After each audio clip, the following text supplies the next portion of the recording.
Welcome to our tutorial on Wolfgang Amadeus Mozart's Fantasy in D minor. My name is Schätz, and I'm very much looking forward to working with you today on one of the most famous compositions in all piano literature. We don't know whether this composition is really by Wolfgang Amadeus Mozart. There isn't any proof. There doesn't exist an autograph, and even Mozart's sister Nanna didn't know about this composition till the first publication long after Mozart's death. What we know for sure is that the last 10 bars are not by Wolfgang Amadeus Mozart. They are expanded in a later publication. In the first part of this composition, Andante, we have broken chords in both hands. First of all, I play all 8 notes together.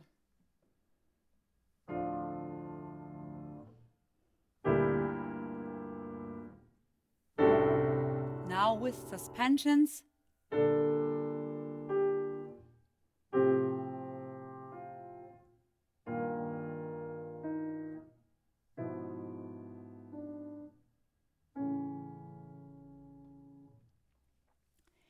Here I want both hands to sound as one hand. The wrist of my hands can be of great help. And I want to play crescendo to the highest note and a decrescendo to the lowest note. So I start with a low wrist, go up, start with a high wrist, and go down with the crescendo, and up with the decrescendo. And again, the bass with a low wrist. We don't know whether the bow at the beginning is just for the triplets, or maybe it's a bow for the lower D. So that's your decision how you will play this. In bar 9 we have arpeggios in the right hand. This I train by holding my thumb on the E and playing A and C sharp together. And now only C sharp, only A. And now C sharp and A, like that, and then note by note. Up and down. Now I hold A and C sharp and play the thumb back and forth.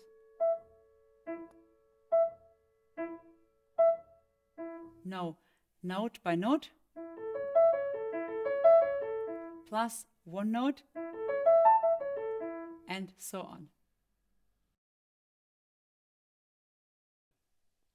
At the beginning of the second part, the Adagio, we have chords in the left hand. First of all, I play all notes together.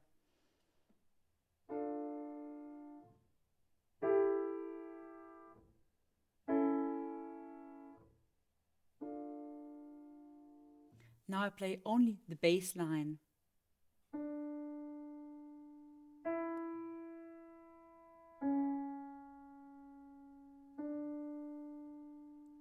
And now I play it as written, and I use my wrist. I start with a low wrist for the bass, and I go up with every third.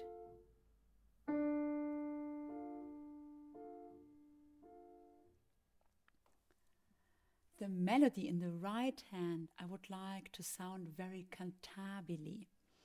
Here the weight of my arm can be of great help, so I play every single note with the entire weight of my arm. And I bring the weight now to the next note. I play it without rhythm.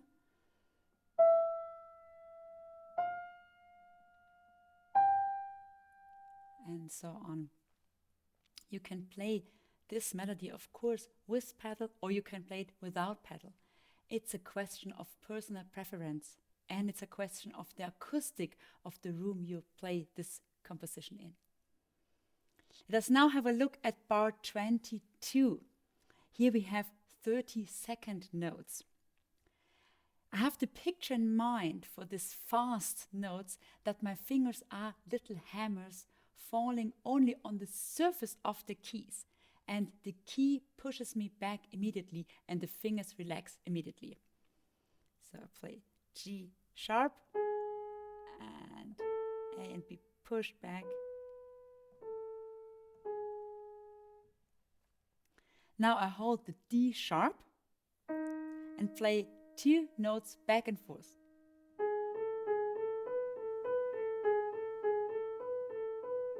Now I hold the D sharp again and play every note twice. Staccato or legato. And now I play the D sharp with every single note.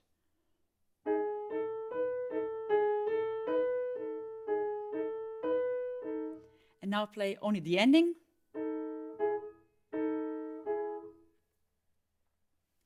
In bar 23 with upbeat, we have musical sighs all the time till the end of this passage. Here I use again my wrist. I start with a high wrist with the upbeat, go down and go up, up, down, up. In bar 26 I play first of all right and left hand together. Crescendo, subito piano, and I train it with crossed hands.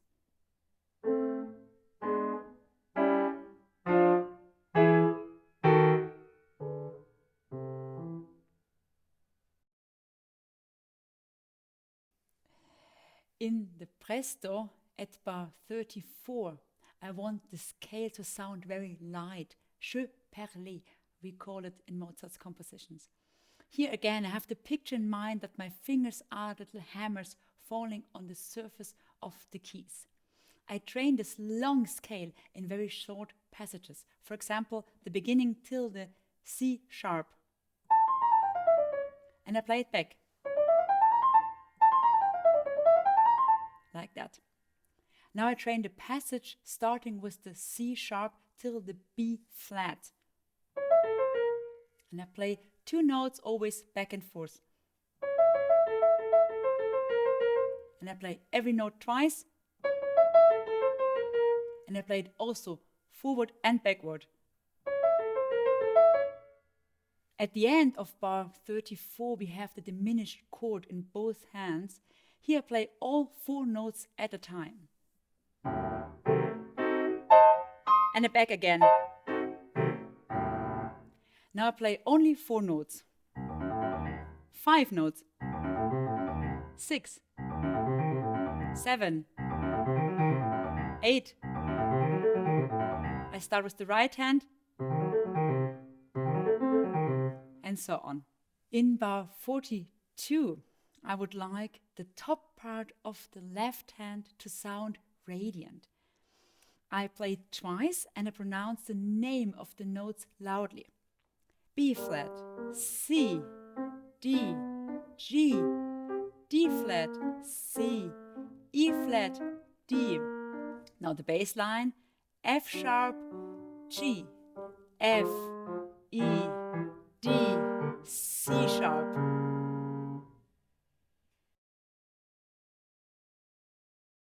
At the beginning of the last part of the D major allegretto, I would like to hear the unity of the melody in the right hand. So I play all notes legato and I play it without the musical ornament in bar 58.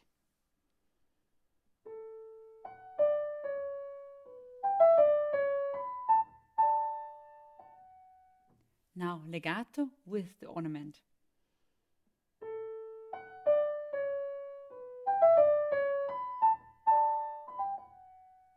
And now I play the phrasing as written and I use my wrist.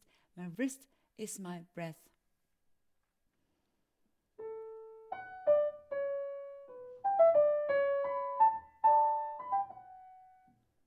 In bar 63, we have thirds in the left hand.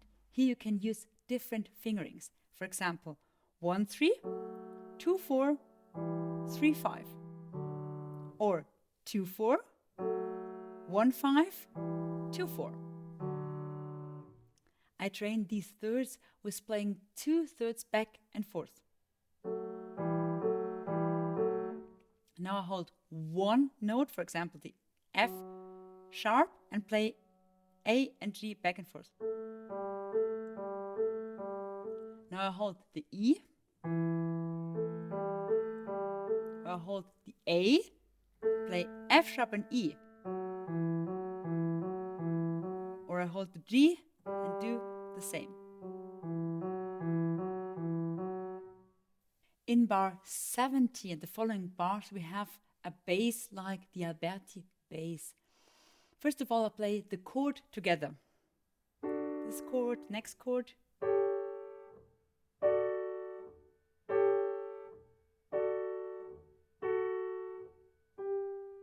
Now I play the melody twice, so every note beside the A.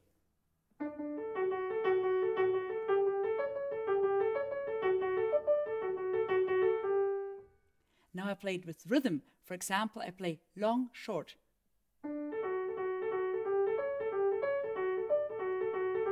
Or just play the first note longer.